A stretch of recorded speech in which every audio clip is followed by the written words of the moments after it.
How's it going, everybody? I'm Shane, and I'm here to give you another Bleach 1,000-Year Blood War episode review. It's Season 3, Episode 37. It is entitled Shadows Gone. And before I go into this amazing episode, please hit that like button. Hit that like button, subscribe, and hit the notification bell so you be notified of more reviews like this. My Patreon link is down there below. I greatly appreciate every last one of you. Let's get down to business. Wow, we're picking right up where we left off. Right when he shoots, we about to talk to Ohana, his blade, the spirit of his sword. He gets shot in the stomach, a beam, and it's not looking good. But let's talk about Kubo Tite. I just call him Kubo. Let's talk about Kubo's annual Monster Negro. I don't care what y'all say. This man does this to every black male character for the most part. I'm thinking, I don't know. What's that guy Tosin, who turned into a giant bug? He turned into a literal giant fly. He turned into Beelzebub. You got the other guy who fought Byakuya, who turned into like a mess of eyes. And I even said last time we ain't gonna talk about Yami. Now this dude here went from looking like Arceus Legends Dialga origin form. I thought he turned into a chicken, a long chicken neck chicken thing, but it's actually an owl. Still, he changes even further. Gets a long neck, looks like an owl because it's tilting. You can tell he looks like Hootie from Owl House. Shout out to Owl House. Literally, Owl House man also has Ultraman beams because he grows out arms now because he got tired of looking like a weird ass Mothman, and he can do Ultraman beams with his arms. And he's talking even more. His voice has changed. He has a weird voice, that's why I called it a chicken voice. And he's talking more like a zealot. Like he even goes, "I am immortal. I'm invincible." And I even wrote in my notes, "You are ugly." It's just like he can't kill. He talks more about sinners. Like hold on, y'all. I once again, if you watched the last review, I took pictures of this shit. What? Now tell me initially, you wouldn't think chicken. Like, you play Pokemon, right? That don't look like a damn. Oh, wait. That don't look like a damn combuskin right there. Just no, but he's hooting it up right here with the initially, if you just compare the two, like an owl now, but his eyes blink like slits. And he even says somewhere during the fight, "Man, my eyes are getting dry looking at all these sinners constantly." She calls Shunsui a bad captain, and that's sinful. It tells Nanao, "Oh, you should have did this. That's sinful, and this is sinful." And it's just he's speaking more zealot like, and it's getting annoying. And it's just a monster, Negro monster, Kubo's Negro monster, right? So moving on from Owl House, we get a lot in here. We're getting Shunsui backstory, we get Nanao backstory, we're getting Zanpakuto lore. I might as well just hold on. I wrote it down. Oh yeah, forgot one thing. There's a point where he's looking for them because they're jumping to shadows to escape. I'll get more on that in 11. And in order to see them, because his whole deal is access, I can see you. Dude gets a UFO head. I'm just turn this sideways. Yeah, those are eyes. I don't want one day I'm gonna be able to just put a picture up on there. You just see, why? You can even see it in the reflection right there. Why?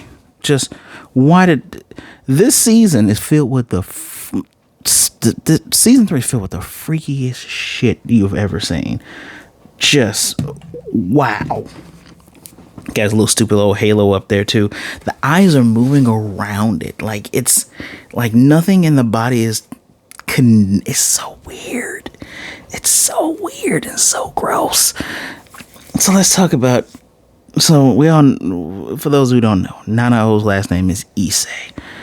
So let's talk about the Issei clan. Well, the Issei clan is a matrilineal clan, meaning For some reason, the only thing that gets born in this family is women. But not only that, that's why they go and they adopt son-in-laws, right? But there's also a curse on this family because for some reason, the husbands, they all die really, really early. And Nanao's mother is no exception to this.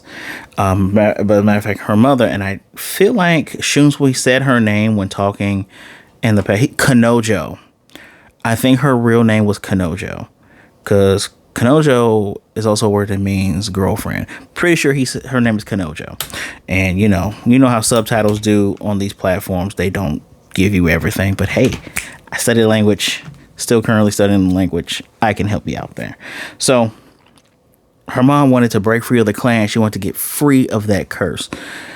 And her husband is Shunsui's brother, older brother.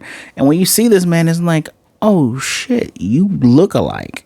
And it's very adorable. It's cute. The hairpins that he wears. Let's talk about those hairpins. Those hairpins that are pinwheels. So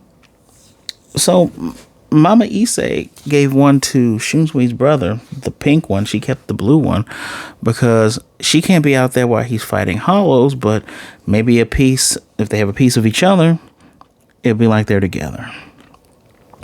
And Shunsui said, he never really got along with his brother much, but when she came into that family, came into his house, came into that family, he would go to his brother's house and constantly take naps there and just be at peace.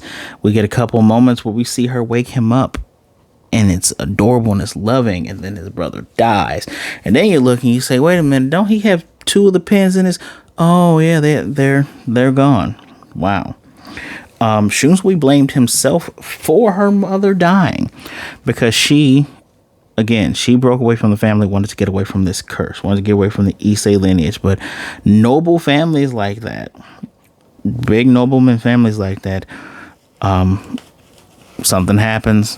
The person usually has to go back home, and she is no different.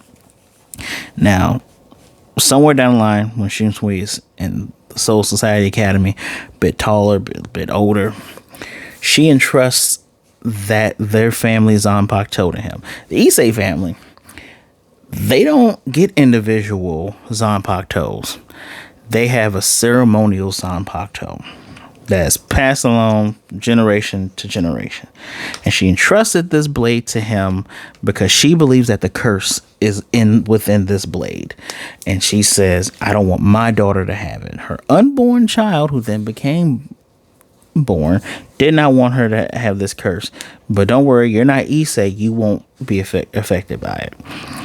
And I mentioned the last review. You saw the last one. I don't know if I should have both of these reviews go up on the same day or just do them how I've been doing my reviews. I might have them go up a shorter distance. I don't know yet. But remember, Ashiki Joji, Nemuri number 5 was used to modify that. And now we have an instance of a family Zanpakuto. Remember, the whole thing is you get a Zanpakuto, you imprint on it, you work with it, and it matches your soul, and Bob's your uncle, here it is. But Nanao could not do that. As a matter of fact, she could do keto really good. We see her doing keto. She wants to apply to the keto corps. But when that day came and people are getting their assignments, she was assigned to squad 8. Funny sidebar here. You hear one girl go, "Oh, I'm in squad 5. That Captain Ison's so sexy." I'm like, yeah, you keep thinking that one, girl. But one day when Shunsui had walked through, the academy, the barracks, because he's a captain, she had noticed the 2 hairpins, one that looked like her mother's. She had noticed the woman's kimono that he had that looked like something her mother had worn. This man is he is so cool, like super cool. But then you realize the burdens he carries. And he mentions later about the burdens, asking Nanao to take the burden of this blade off of him. He says, why is it that people keep entrusting me with their precious items and they know I don't want to have these type of burdens?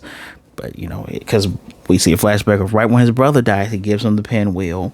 Right before he dies, he gets the pinwheel. And then her mother, who was executed, because apparently, I guess the council, it had to have been the council. I believe it was the council that executed her because she misplaced a very important artifact, which was the blade. Ukitake had told him about this. He's like, man, I'm sorry. I guess I shouldn't have told you. Like, no, I'm glad you told me. He walks off, then gets sad. And he's like, he took that as like he's the reason why she died. He's even saying, not saying it to her, but he's saying to Nanao, please, take this burden, because she asked for the blade. She knows that he has it because back in that flashback, she put two and two together when she first saw him. But then later on, when she joins the Corps, he's funny because he says the same thing when we first met him in Soul Society. I think he said it to Chad and Orihime, maybe. He's like, ladies, you don't have to worry about anything. I get along with ladies. For guys, it's 50-50 if I do. And like everyone in the squad laughs. He laughs too. Really cool guy. But she notices, we're in a different kimono. And the hairpins are gone. She instantly clocked him as a guy who her mother had gave that stuff to, because she was there that day. We seeing little tiny cute little soul baby shimmies. They'll make your dreams come true. We're seeing them. And so she's like, give me the blade. I'm gonna help support you. Which was funny because right before this point, when he was shot and he has to run away because dude is doing Ultraman beams trying to obliterate everything, hiding behind the tower, and of course Blinky McBlink Owl, monster Negro, looks and sees and like, oh yeah, you're behind that tower. His spirit of his blade is still out, and she's like, look, no one's gonna fault you for running. You've done all you could. If I could not beat him with, and I need to hold on. Do. I like having the names of these moves. Ugh, his eye squint going very sinful is annoying. What was the move he did? Chicken face. Ohana looks over it. Aniki, which is cute, called his brother Aniki, which is big brother. Karamatsu Shinju is the move. That could not kill him, which he tried to use his spiritual pressure to cut his head off. Even Shinjui's like, I cut this dude's head off. How is he still alive? And we get that classic song, the do do do do do do do. Haven't heard that for most of this season, if not once or twice. That's so she's saying, go to sleep. I'll carry you. No one's gonna fault you for running away from this. Sometimes you gotta be selfish. Dude's tired. Like, he's pushed beyond fatigue and he falls asleep, but Nanao picks his ass up like, get up. We gotta run. And this is when she asks, they're hiding in the shadows because of Kage-sen, I think that's the name of his move, because he called Okoye, which is, he has two sword spirits. Why? So how is he able to hide her Zanpakuto? He's able to hide it because Ohana, and now she can see both spirits. The other spirit, I want to say her name's Okoye. It's not Okoye, Shane. That's Black Panther. Give me a second, guys. It's in here. He says the name. Nope. Okay. Okyo. She literally looks like a miniature version of Ohana, but her eye patch, her ninja mask covers all of this side of her face, has the eye. She's just like a kid version. And it's like, yeah, she likes to play hide and seek. She likes to hide the blade, so I gave it to her. Because initially she's like, so is she my sword? Yes and no. She reaches into the black of that mask and the negative space, which looks so cool, and pulls it out, still wrapped up in everything. The blade, because I haven't said, the blade's name is Shinken Hakyoken. It's a cool name, Shinken Hakyoken. This is on some Rurouni Kenshin type stuff because the blade is not made to cut. It is used for ceremonies and rituals to dispel the energies of gods and make them disperse. So this thing is literally a shield with a handle almost. Now, the bad guy realizes, oh, you're hiding in the shadows. Does freeze a ball. Literally, freeze a ball. She's like, what if I get rid of all the shadows then? And she comes out of the shadow of his beak. He's like, you can come out from shadows that small? That's a cool ass technique. She tries to get the strike on him because he had let his guard down. It did not work.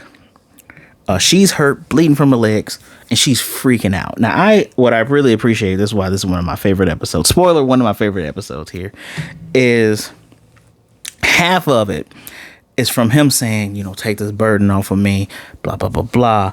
But he comes from the shadow behind her, and his hands are over hers. Because she's looking down. He's like, let's do this together. When we come back from our commercial break, because the cut in is him and his blades. That is, wait a minute. I gotta please let me show this. Please tell me I took a picture of this. Tell me I took a picture of this. I did. This is some of the coolest art I've seen. This is gonna be a wallpaper for something of mine soon. And then it comes back and it's her. It's, Shinken Hakoken. It's the best I can give y'all. Sorry. We come back and, both her legs are cut. She's scared and freaking out. She's like, I never realized how terrifying it was to fight with a sword. And dude's he's literally making a Saturn ball. Looks like Saturn.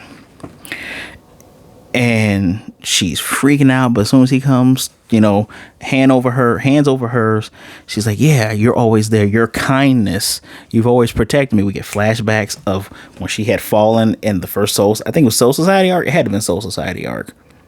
I don't think it was, could have been with the Espa. Did the Espa invade Soul Society? I don't think they did. I think it was a fake Katakuri time, but he came and protected her then. And she's like, his kindness is flowing through her. She came to support him, but he's always supported her. And I love this. He is depending on her. She is depending on him. And it's like I told you last review, the lieutenants are stepping up. They are stepping up, y'all. So this dude says, prepare to face my Tromponte. If I remember correctly, this monster Negro is, I want to say, is he Afro-Brazilian? I think he's Afro-Brazilian. But he literally makes a massive trumpet of light. He calls his moves the light of judgment, but literally makes a giant trumpet of light. And it goes up, fires, obliterates. It looks like half of this whole entire platform section of this otherly world. But something I didn't mention earlier, when he initially sees the blade, it's too bright for him to look at because it reflects godly powers and godly energy. He's all like, yeah, I don't mind being called godly, but I'm gonna kill you now. When she lifted up the blade, like you see in the intro, and it turns sideways, not only like the things around them are destroyed, they're safe, and he gets bisected in half, and he's like, wait, what? And he's like, oh yeah, you did say it reflects God power. And he's cracking and finally, disperses and blows up in orangish yellow energy, and the nasty moth wings are next. Freaking fantastic visuals all around. I love how the shininess of Shinken Hakoken looks. The energy balls from Owl House looked cool.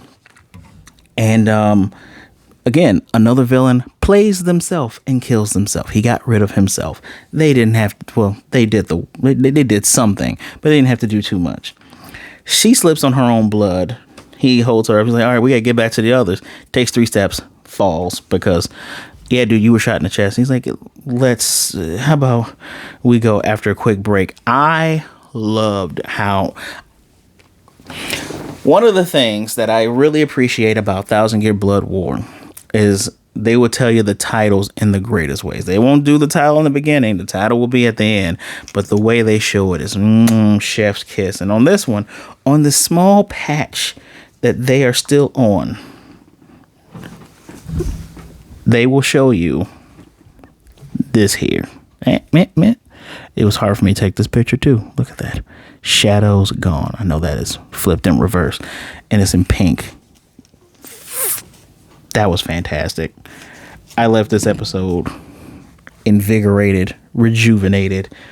So this instant 5 out of 5. One of the best episodes of this season. With Baby Hold Your Hand 1 and 2, and this is the follow-up of Don't Chase Shadows, if I remember correctly. Just fantastic writing, dialogue. I know that these last two have been heavier on what you call it, exposition. I guess exposition and backstory. But this is technically the end, so you're not going to get this anyplace else. But this was done really, really well. Now let's talk about the poem. The poem we're waiting for is Baz B. And it says, bullet claw, battle flag, short sword, with fingers bent, I wait for you. And the next episode is Friend. And Friends indeed. Which is, now that I think about it, bullet claw, battle flag, short sword. That actually shows up in the episode. But yeah, no. Studio Pierre, y'all showing your ass with these last two episodes. Just these are so good. So good. Do I have any extra notes for this? Which is funny. See, you can always tell what my favorite episodes are because either my reviews are longer or they're shorter. Because you have to watch this if you haven't. You have to see this. Any other notes? Just like what I said last episode. Just I wish I could do a video analyzing Zanpakuto's, the spirit of Zanpakuto's, and Shin Megami and that whole relationship. Because it's very interesting that not only do you have familiar Zanpakutos that I passed down, you can modify your Zanpakuto. Dude had Ohana split herself. They literally made a child together so he could hide something for somebody else. A lot of cool stuff. He is like the epitome of, I like the fact that when he says Bankai, spirit of his sword is there. He's also like kind of super old as well too, so it's kind of cool to see how he fights.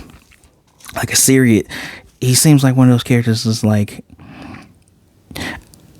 his archetype where it's like, he's goofy or he's lazy, like a Shikamaru, right? But he's so very serious. It's never over the top unless you don't take your opponent seriously. I appreciate this type of character. Shunsui, you've made it into my top 10, if not top 5. Congratulations, sir. Let me know what you guys think of this episode. Don't forget, hit the like button, subscribe, and hit that notification bell to be notified of more reviews like this. And if you want to support me even further, that Patreon link is down there as well. Please be good, be blessed, wash those hands, drink some water, be good to yourself, be good to others. Either way it goes, please don't be a jerk, all right? And I know this holiday season, most of the seasons, can be rough. So if you're feeling down, you're feeling out, please reach out to somebody. There are people out there that would rather talk to you today than to miss you and mourn you tomorrow. So just reach out. I promise you somebody will respond. My social media is in the description below. Give me a follow. Say hi. Let's talk about this. Let's talk about these episodes because this is good. So don't worry. You're going to see Friend literally tomorrow. If not today. I don't know how I'm going to do this. Today, tomorrow, today. Should I spoil you guys? Because this is going out on Tuesday. This is New Year's Eve. Happy New Year's Eve. Drink responsibly. Be safe. I'll see you guys real soon. Bon.